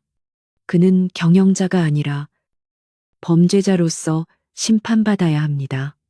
그날 오후 4시 K 이노베이션 본사 로비에 검은색 세단이 줄지어 도착했다. 외부 감사팀의 존재로 어수선했던 건물은 서울중앙지검이라는 글자가 적힌 박스를 든 수사관들이 들이닥치자 완벽한 혼돈에 빠졌다. 그들은 프라임 오디터스의 감사실이 아닌 45층 CEO 집무실과 법무팀 사무실, 그리고 최 이사의 재무실로 직행했다. 그들은 외부 감사의 자료와는 별개의 훨씬 더 구체적이고 치명적인 증거를 가지고 있었다. 압수수색 영장에는 업무상 배임, 특정경제범죄가 중처벌법상 횡령과 더불어 부정경쟁 방지 및 영업비밀 보호에 관한 법률 위반이라는 K이노베이션의 존립을 뒤흔드는 죄명이 적혀 있었다. 강민혁은 자신의 집무실에서 창밖을 내다보다 로비로 쏟아져 들어오는 수사관들을 발견했다. 그는 처음에는 감사팀과 검찰의 공조수사라고 생각했다. 하지만 그들이 자신의 비서들을 밀치고 집무실 문을 강제로 열어젖히며 압수수색 영장을 들이밀었을 때 그는 깨달았다. 이것은 박진태의 공격이 아니었다. 이것은 한서진의 처형이었다. 그녀는 그를 이사회에서 끌어내리는 것이 아니라 감옥에 쳐넣을 작정이었다. 그는 무력하게 주저앉았다. 완벽한 패배였다. K 이노베이션의 48층 이사회 회의실은 장례식장처럼 무겁고 고요했다. 프로메테우스 기술 유출 시도와 서울중앙지검의 압수수색이 모든 언론의 일면을 장식한 지 정확히 일주일. 회사의 주가는 이미 거래 정지 상태를 넘어 상장 폐지 직전이었고 수천 명의 직원들은 하루아침에 직장을 잃을 위기에 처했다. 오늘은 이 모든 것을 매듭짓는 마지막 이사회. 강민혁의 공식적인 해임과 회사의 운명을 결정짓는 자리였다. 강민혁은 피고인처럼 굳은 얼굴로 테이블 끝 한때 자신의 자리였던 곳에 맞은편에 앉아 있었다. 그의 변호사들이 옆을 지켰지만 그들의 표정 역시 사형수의 그것처럼 어두웠다. 외부 감사와 검찰의 공조수사로 모든 증거가 확보된 상태. 그가 할 수 있는 것은 없었다. 그는 그저 자신이 잃게 될 것이 얼마나 되는지를 확인하러 온 시체에 불과했다. 회의실 문이 다시 열리고 윤채영이 들어왔다. 그녀는 더 이상 K이노베이션의 법무팀장이 아니었다. 검찰에 체포되었으나 변호사를 통해 불구속 수사를 받게 된 그녀는 자신이 보유한 소액의 주식, 그 마지막 지푸라기라도 잡기 위해 주주로서의 권리를 행사하러 온 참이었다. 그녀의 얼굴은 일주일 만에 10년은 늙어 보였고 화려했던 명품 옷은 초라한 갑옷처럼 그녀를 감싸고 있었다. 그녀는 강민혁을 쳐다보지도 않고 가장 구석진 자리에 앉았다. 모든 이사들이 착석하고 박진태 이사가 임시의장으로서 회의 시작을 알리려던 바로 그 순간이었다. 회의실의 육중한 정문이 다시 한번 소리 없이 열렸다. 모든 이의 시선이 그곳으로 향했다. 한서진이었다. 그녀는 6개월 전 자선 갈라에서 보았다.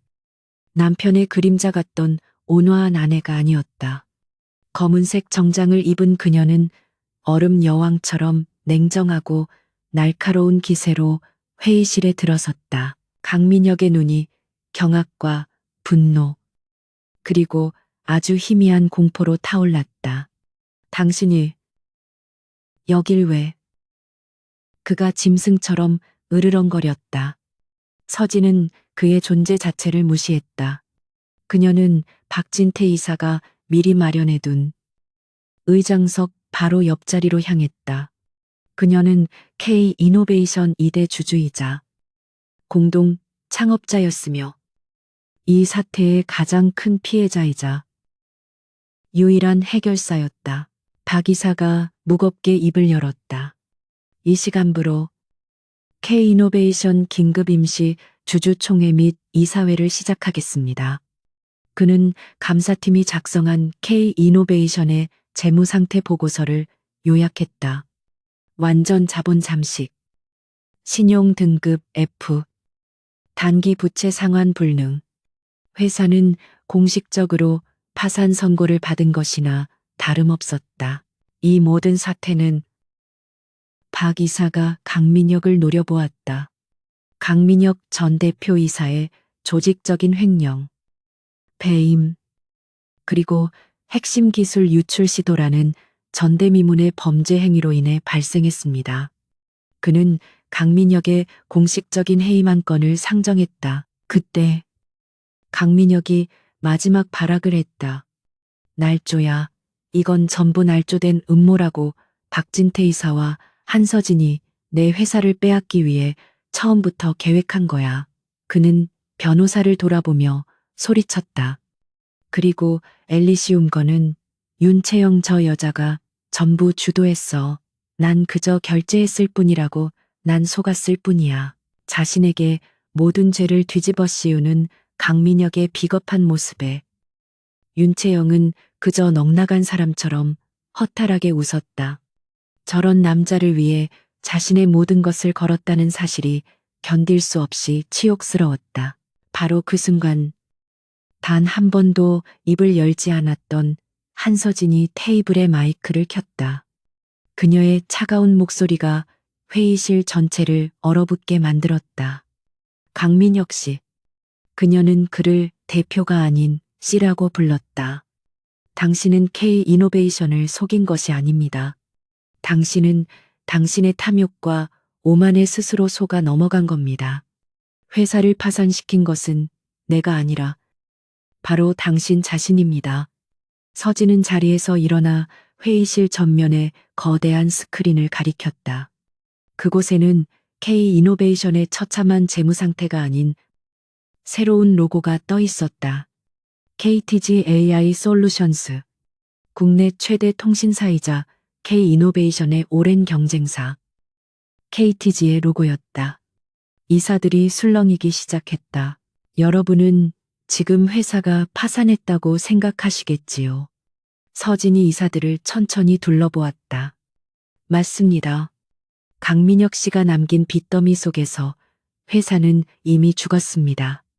그래서 저는 선택을 해야 했습니다. 이 썩어가는 시체와 함께 묻힐 것인지, 아니면 이 배에서 살아남을 사람들만이라도 구할 것인지. 그녀는 박 이사와 함께 지난 일주일간 KTG 측과 극비리의 협상을 진행했다. 저는 2대 주주로서의 모든 권한을 이용해 KTG와의 인수합병 계약을 성사시켰습니다. 뭐라고 강민혁이 소리쳤다.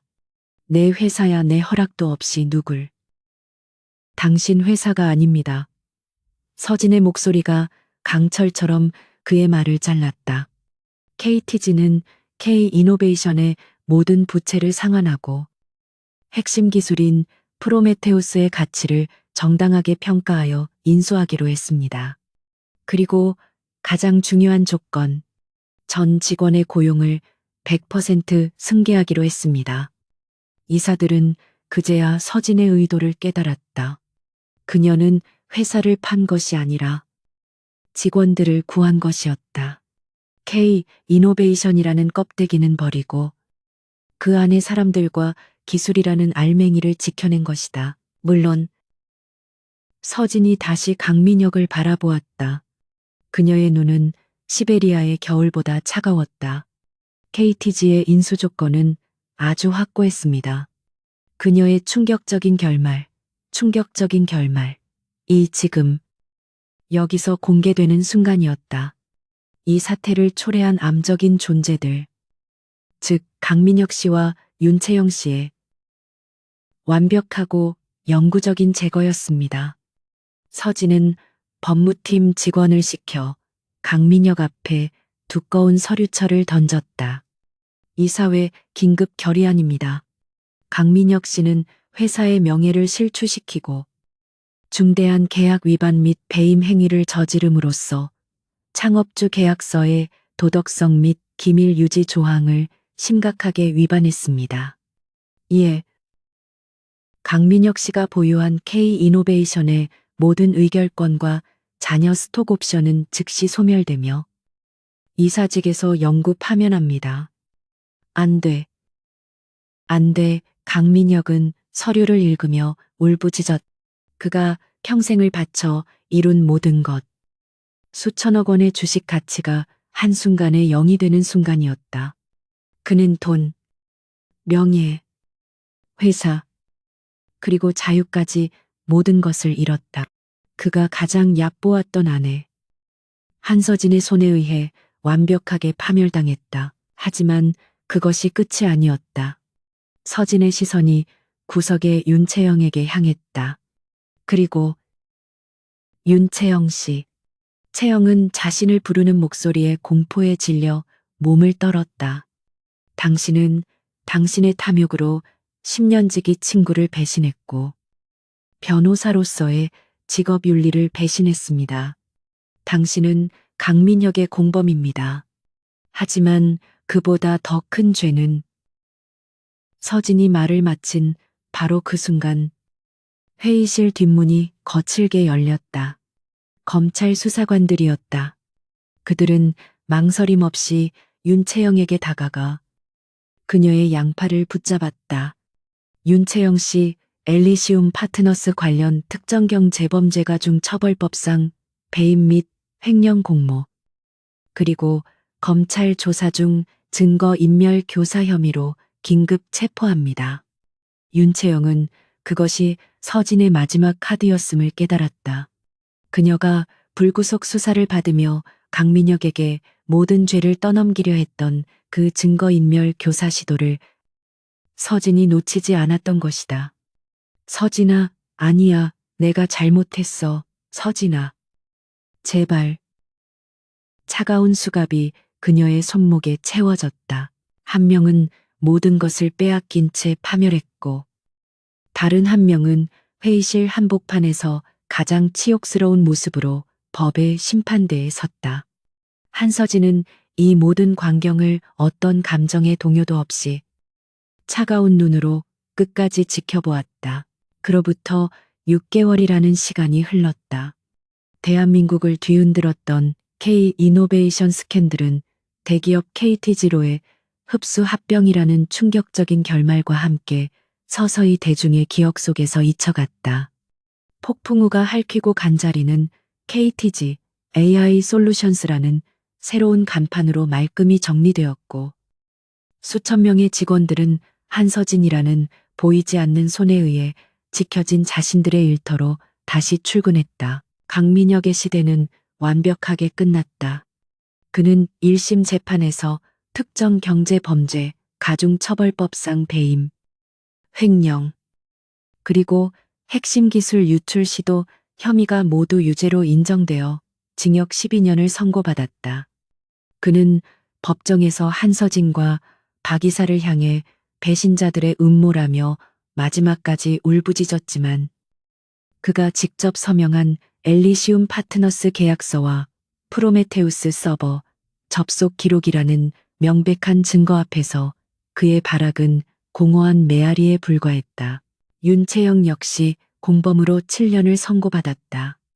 그녀는 마지막 순간에 강민혁의 모든 범죄를 폭로하며 감형을 시도했지만 10년지기 친구를 배신하고 변호사로서의 직업윤리를 유린한 죄는 가볍지 않았다.